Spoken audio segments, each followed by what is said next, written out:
بسم اللہ الرحمن الرحیم۔ محترم حضرات، تو رسول اللہ صلی اللہ علیہ وسلم پر غار حرا میں سورہ اقرا کی یعنی سورہ علق کی 5 آیتیں اللہ نے حضرت جبرائیل علیہ السلام کے ذریعے سے نازل فرمایا ہے۔ وہ 5 آیتیں کون سے ہیں؟ اقرأ بسم ربک الذی خلق خلق الانسان من علق اقرأ وربک الاکرم الذی علم بالقلم علم الانسان ما لم يعلم۔ یہ 5 آیتیں سب سے پہلے اللہ تعالیٰ حضرت جبرائیل علیہ السلام کے ذریعے سے ہم نبی صلی اللہ علیہ وسلم پر اتارے ہیں۔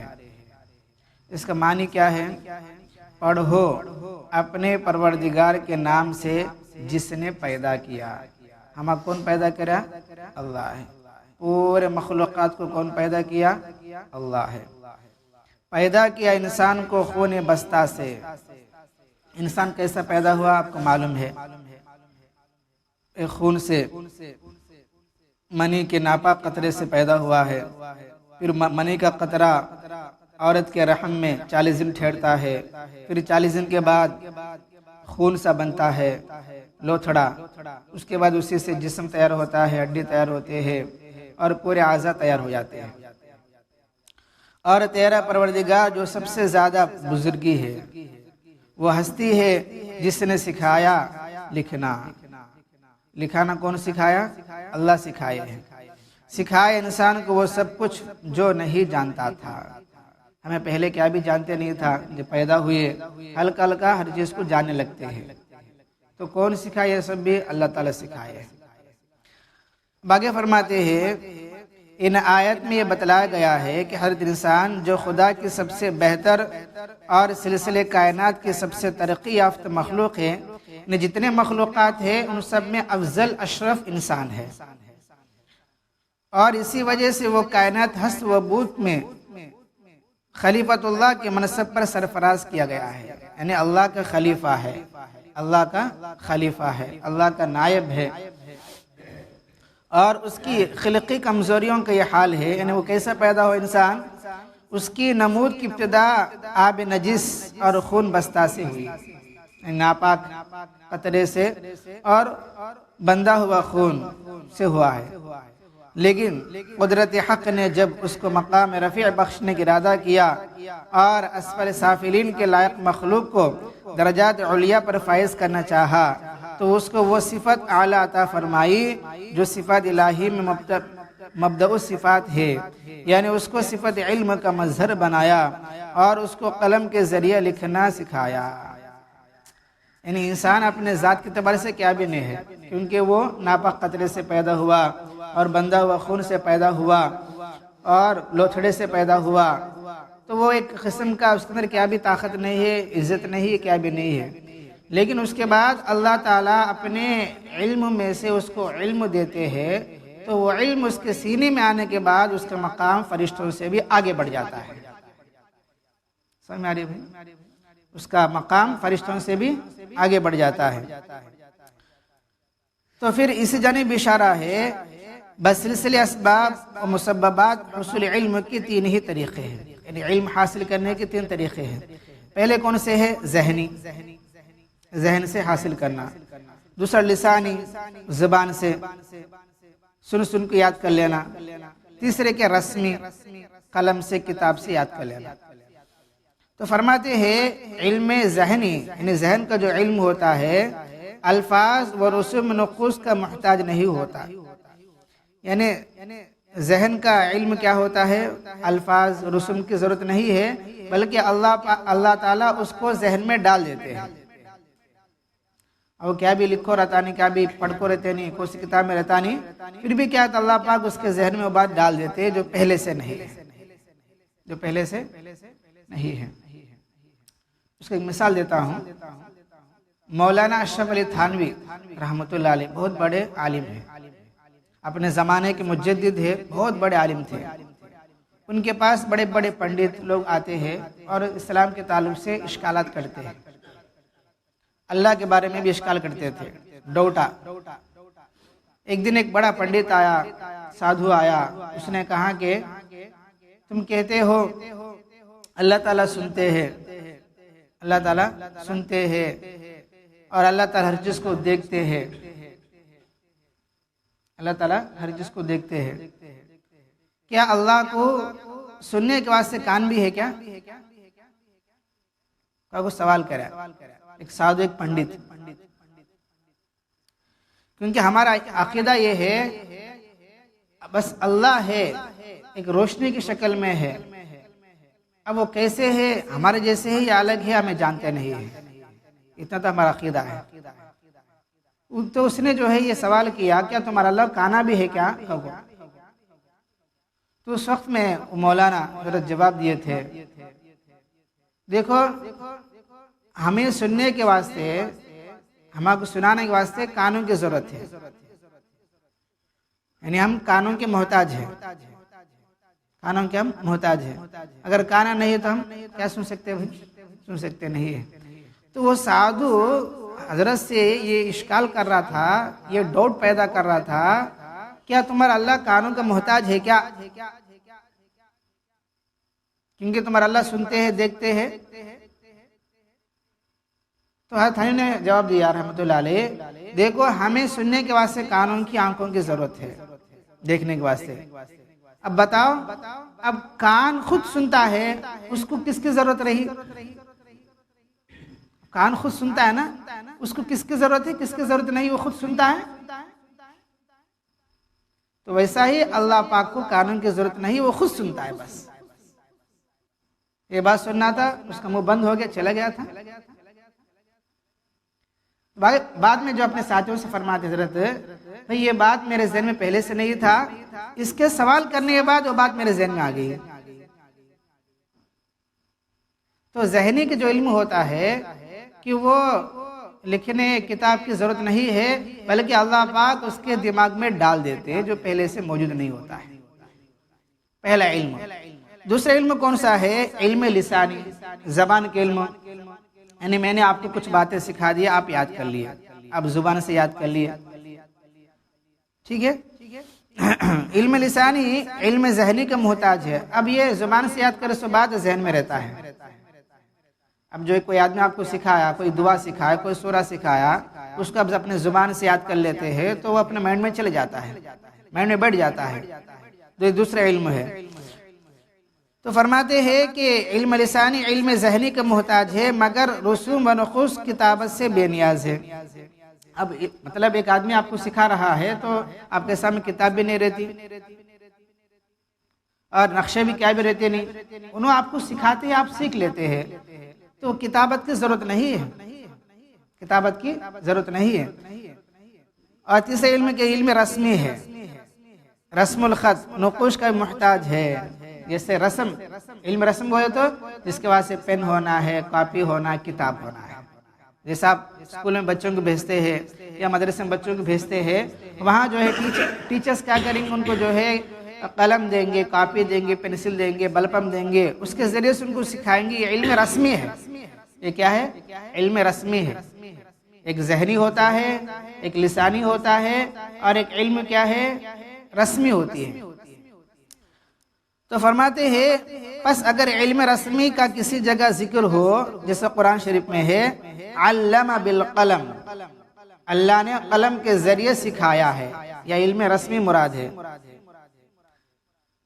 تو اگر علم رسمی کسی جگہ ذکر ہو تو لسانی ذہنی علوم کا ذکر خود بخود ہو جاتا ہے، کیونکہ یہ اپنے سے بلند ہر دو علوم کے لیے بہترین معتبر ہے، اور ظاہر ہے کہ علم رسمی قلم کا محتاج ہے، بغیر قلم کے علم رسمی آتا نہیں ہے، کیسا آتا؟ لہذا قرآن عزیز نے علم بالقلم کہہ کر لطیف پیرانہ بیان میں اس پوری حقیقت کو واضح کر دیا۔ اس کی مزید تشریح علم الانسان ما لم یعلم، یعنی انسان پہلے کیا بھی جانتا نہیں تھا، لیکن قلم کے ذریعے سے اللہ نے سب کو سکھا دیا ہے۔ تو بہرحال ان آیت میں اللہ پاک علم اور علم والوں کا مقام کو بتایا ہے۔ تو سب سے پہلا انسان ترقی کرنا ہے، اللہ کا قرب حاصل کرنا ہے، اور اچھے صفات کو پیدا کرنا ہے، اس کے واسطے سب سے پہلی چیز علم کی ضرورت ہے، ٹھیک ہے، پہلے علم کی ضرورت ہے۔ اب اس کے 6 مہینے کے بعد ان آیت کے نازل ہونے کے محدثین فرماتے 6 مہینے کے بعد، بعض روایتوں میں 2 سال تک بھی، 2.5 سال تک بھی، مختلف روایتیں ہیں، لیکن محدثین کی رجحان اس طرف ہے ان آیت کے نازل ہونے کے بعد 6 مہینے تک کوئی وحی نہیں آئی، کوئی آیتیں نہیں نازل نہیں ہوئی ہے۔ 6 مہینے کے بعد سورہ مدثر کی آیت نازل ہوئی ہے، کون سے؟ یا ایھا المدثر قم فانذر وربک فکبر وثیابک فطہر والرجز فہجر ولا تمنن تستکثر ولربک فاصبر۔ اب اس کا معنی سنیے، ایک کمبل پوش اٹھ، یعنی کمبل اوڑھنے والے اٹھ اور لوگوں کو گمراہی کے انجام سے ڈرا۔ اب تمہیں بیٹھنا نہیں گھر میں، اب نکل جاؤ، لوگوں کو ڈراؤ، اللہ کے بارے میں دعوت دو، اور اپنے پروردگار کی عظمت و جلال کا بیان کر، یعنی اللہ کی بڑائی، اللہ کی قدرت، اللہ پالنے والے ہے، معبود اللہ ہے، یہ بات لوگوں کو سناؤ۔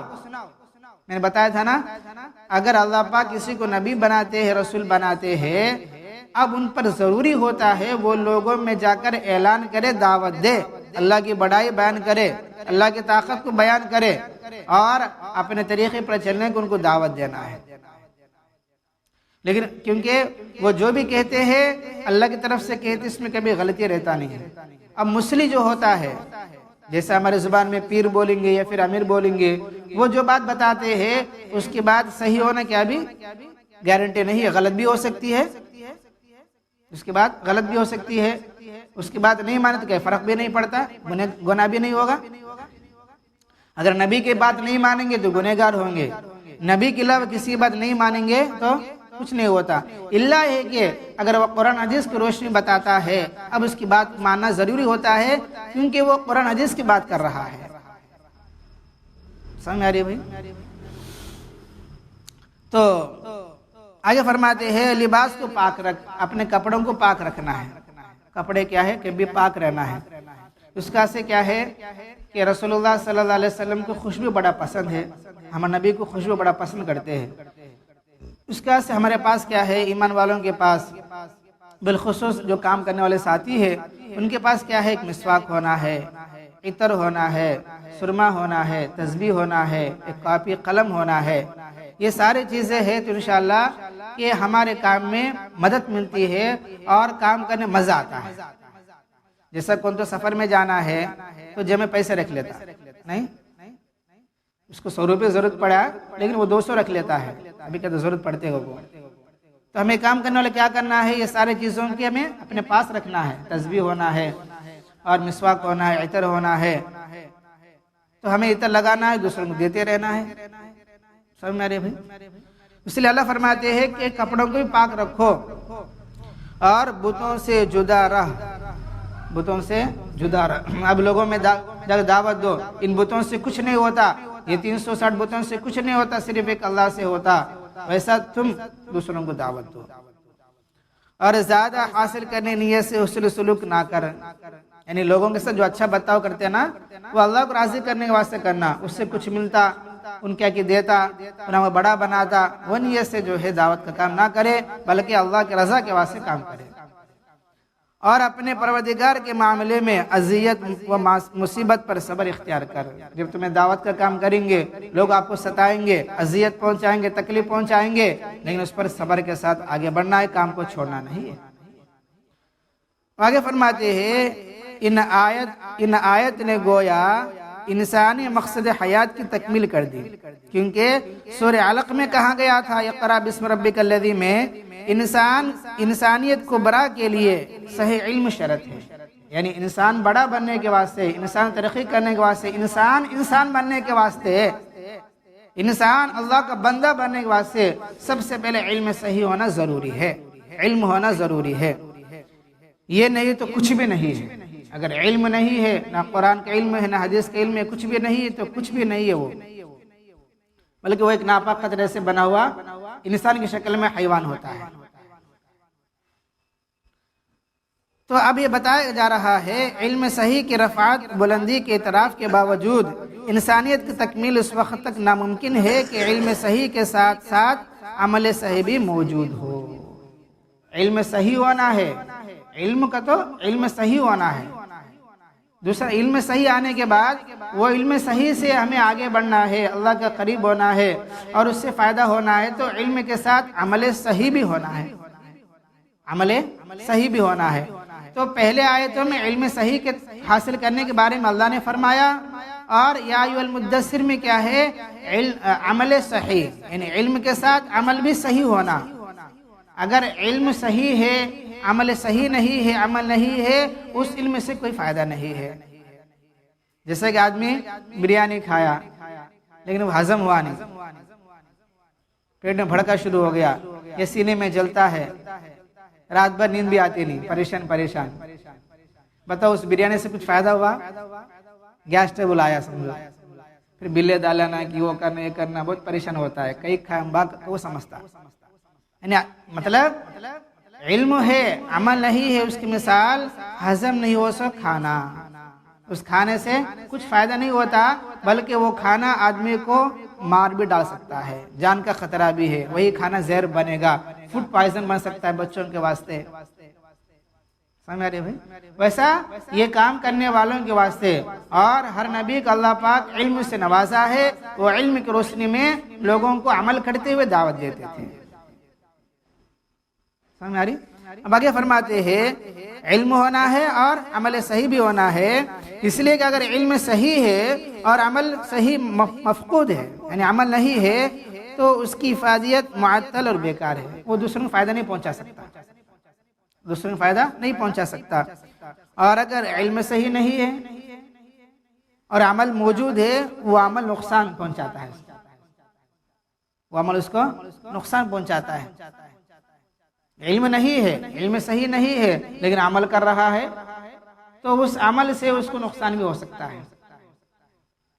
ایک بزرگ جو اپنے آپ کو بزرگ سمجھتے ہیں کہ گاؤں کے باہر چلے گئے، اللہ کو یاد کرتے رہے، وہاں نماز پڑھتے، ذکر کر سب کچھ کرتے ہیں۔ اب ایک آدمی اس سے ملنے کے واسطے گیا، چند مہینوں کے بعد داڑھی بڑی ہو گئی تھی، بال پراگندہ ہو گئے تھے، دبلا پتلا ہو گیا تھا، پورا دھول دھلارا ہے، آدمی ایک دم جو ہے جیسے سادھو بنتے ہیں نا، سوامی بنتے ہیں نا، ویسے بن گیا تھا اللہ کرتے ہوئے۔ اب اس سے پوچھا بھائی اس کے ناک کے سامنے ایسا چھوٹا سا کاڑی ہے، اس میں کچھ لکھو تھا، اس کا ایک لکھو تھا، اس نے بچے بھائی کیا ہو؟ اس نے کہا کہ یہ جو ہے پاخانہ ہے، یہ کیا ہے؟ پاخانہ ہے، کیونکہ میں یہاں باغ میں بیٹھا ہوں، یہاں کی خوشبو سے میرا دل خراب ہونے کا ڈر ہے، اس لیے جو ہے میں اپنے دل کو سزا دینے کے واسطے، اپنے نفس کو سزا دینے کے واسطے میں نے جو ہے سامنے پاخانہ رکھ لیا ہے، اس کی بدبو سے مجھے ذرا تکلیف بھی ہوتی ہے اور مجھے برداشت کرنے کی طاقت پیدا ہو جائے گی۔ وہ اپنے گمان میں کیا ہے؟ میں اچھا کر رہا ہوں بول کے سمجھ رہا ہے۔ اب بتاؤ پاخانہ ہے اور نماز پڑھے گی، نماز سے ہوتی؟ ذکر کرے تو فائدہ ہے، کپڑے پاک نہیں ہے، جسم پاک نہیں ہے، پھر نماز پڑھتے تو نماز کیا ہوتی ہے؟ وہ اپنے گمان میں عمل کر رہا ہے، سب کچھ کر رہا ہے، لیکن علم نہ ہونے کی وجہ سے، کیونکہ وہ ناپاک ہے، اس کی وجہ سے وہ عمل اس کے لیے بیکار ہو سکتا ہے۔ اسی کو فرما رہے ہیں کہ ہمارا جو بھی کام ہے یہ صحیح ہونا ہے، ہمیں صحیح راستے پر چلنا ہے، صراط مستقیم پر چلنا ہے، ہمیں دو چیزوں کی ضرورت ہے۔ پہلی چیز کیا ہے؟ علم صحیح ہونا ہے، دوسری چیز کیا ہے؟ علم عمل صحیح ہونا ہے۔ علم صحیح ہے، عمل صحیح نہیں ہے تو فائدہ نہیں ہے، دوسروں فائدہ نہیں ہو سکتا ہے، اور اگر علم نہیں ہے لیکن عمل ہے تو اس سے عمل کا کوئی نقصان فائدہ نہیں ہو سکتا بلکہ نقصان ہوگا۔ ان دو آیتوں میں کیا ہے؟ اللہ پاک اشارہ فرمائے۔ اب آگے انشاءاللہ سبا کی تعلیم میں ان آیت کے نازل ہونے کے بعد ہم نبی صلی اللہ علیہ وسلم کیسا اپنے قوم والوں کو، اپنے رشتہ داروں کو دعوت دیے اور وہ لوگ پھر کیا جواب دیے، سبا کی تعلیم میں بات آئے گی۔ اللہ تعالیٰ سے دعا اللہ پاک ہم سب کو علم صحیح اور عمل صحیح کی توفیق عطا فرمائے۔ الحمدللہ رب العالمین، اللہم انت السلام ومنک السلام، تبارکت یا ذا الجلال والاکرام، رب عني على ذكرك وشكرك وحسن عبادتك. لا إله إلا الله وحده لا شريك له، له الملك وله الحمد وهو على كل شيء قدير. اللهم لا مانع لما أعطيت ولا معطي لما منعت ولا ينفع ذا الجد منك الجد. أصبحنا وأصبح الملك لله رب العالمين. اللهم إنا نسألك الخير من هذا اليوم وفتحه ونصره ونوره وبركته وهداه، ونعوذ بك من شر ما فيه وشر ما بعده. سبحان ربك رب العزة عما يصفون وسلام على المرسلين والحمد لله رب العالمين.